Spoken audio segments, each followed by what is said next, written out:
Oh ya, pakai video. Pansel.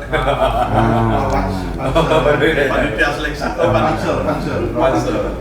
Mudah-mudahan belum keinginannya nilai kalah. Nah, sesuai mungkin dengan visi misi Nasdem, kan? Belum anak terpikir yang macam-macam. Yang penting lu ingin membangun PD. Otomatis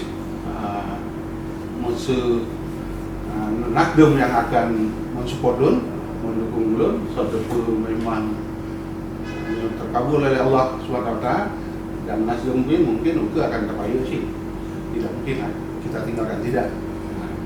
Nasdem akan menjadi bagian ideologi. Bagi Partai Nasdem akan memang harus terbuka pendaftaran secara meluas untuk rekrutmen calon pimpinan daerah. Ya, karena sebenarnya menyatakan pegang secara tertutup JC, tapi Nasdem tidak menginginkan seperti itu. Karena Ketua Umum mengatakan bahwa yang terbaik bagi bangsa, yang terbaik bagi Nasdem, terbaik bagi daerah, yang terbaik bagi Nasdem. Makanya dengan prinsip seperti itu, rekrutmen kepimpinan daerah harus terbuka keluar.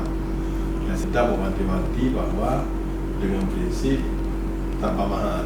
Yang kaya memang betul-betul ganut di Nasdem dari awal ya.